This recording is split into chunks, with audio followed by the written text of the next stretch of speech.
Does the 4% rule still work in 2025? For decades now, retirees have used this simple rule of thumb to figure out how much money they can safely withdraw from their portfolios without running out of money. Here is my trading 212 stocks and shares ISA. I currently have around £119,000. If I wanted to retire early with just this amount, using the 4% rule, I would take out about £4,700 per year without worrying about running out of money in the next few decades. However, with rising inflation, higher interest rates, a higher life expectancy, and also changing market conditions, many people like you and I are starting to question whether or not the 4% rule is a little outdated. In this video, I'm going to look at where the 4% rule came from, what the data shows most importantly, and whether or not it's still a reliable strategy for retirees today. Make sure you stick around to the end because I will share some alternative withdrawal strategies that might work better in 2025 and beyond. Before I start this video, I want to make it abundantly clear that nothing in this video is financial or investment advice. All investing carries risk, and you should always do your own research when parting with your money, whether it's in stocks and shares or anything else for that matter.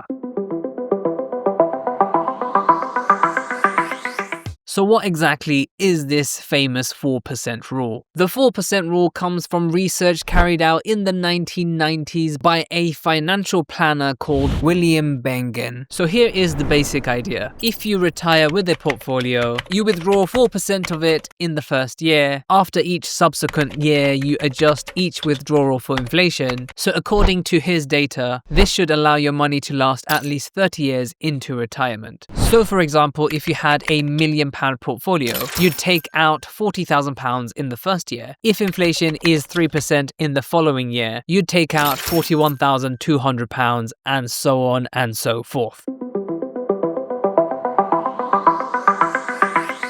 So let's see the research behind all of this. William Bengen in 1994 based his rule on historic US stocks and bonds market data. He looked at different 30-year retirement periods starting from 1926, and he asked the simple question, what's the highest withdrawal rate that has never failed? So based on his research, that answer fell somewhere around 4%. In fact, over some 30-year periods, the retirees could withdraw even more than 4%. In the worst case scenarios such as the Great Depression or the 1970s inflation crisis, 4% was basically the safe number. Later studies, especially the Trinity studies in 1998, confirmed his findings and popularized the rule.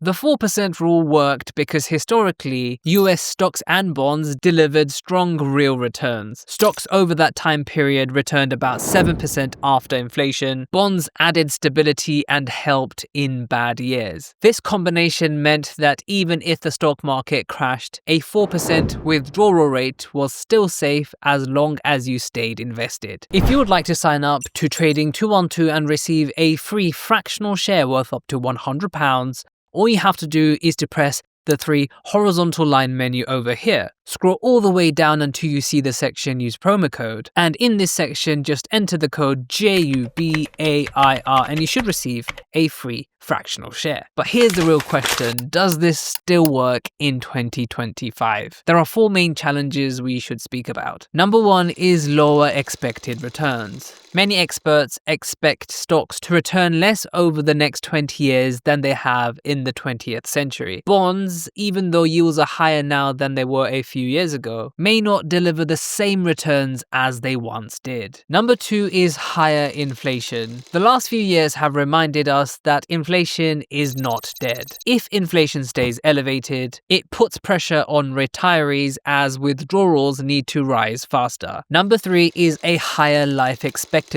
When Bengen created his rule in the 90s, a 30-year retirement was a reasonable planning horizon. Today, many people are living well into their 90s. Some retirees may need to stretch that retirement horizon over 35 or even 40 years. And in newer cases, if you want to retire early, you're going to have to make your money stretch 50 plus years. Number 4 is what is known as a market sequence risk. There is a danger of retiring before a really bad stock market crash. If that happens, your portfolio will be depleted at a much faster rate, even if long-term averages look fine. Recent studies suggest that the 4% rule still might work, but with some caveats. For example, a Morningstar study in 2023 recommended lowering the initial withdrawal rate to 3.3%, given today's market conditions. Other researchers argue that the rule is still valid, especially now that bond yields have risen again after years of being near zero.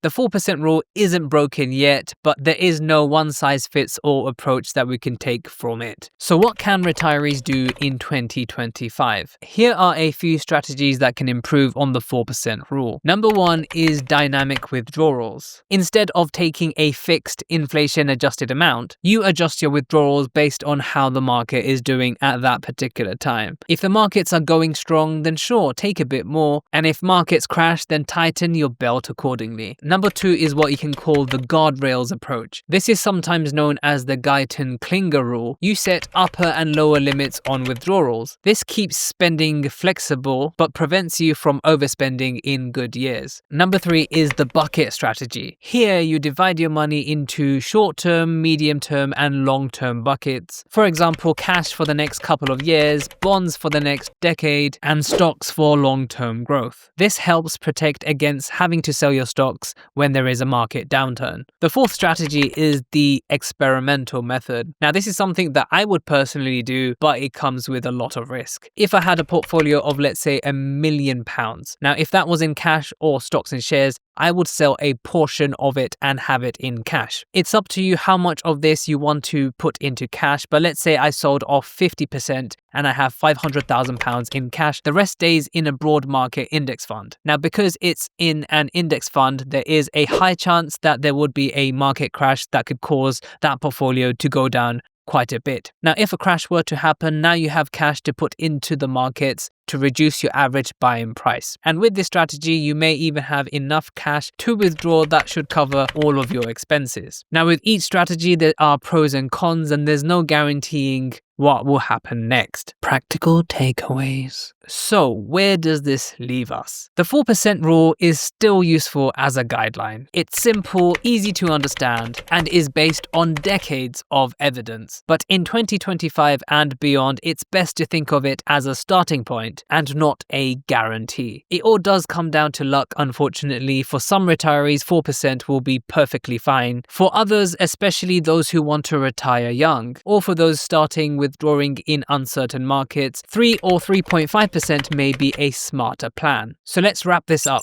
The 4% rule has come from solid research and it has worked remarkably well in the past. But in 2025, with higher inflation, longer lifespans, and uncertain returns, it's not a guarantee anymore. This means that you're going to have to adopt smarter strategies that are more dynamic and more in tune with how the market is reacting in order to provide a safe withdrawal when you are retiring. So make sure to check out some of my other videos and I'll see you in the next video.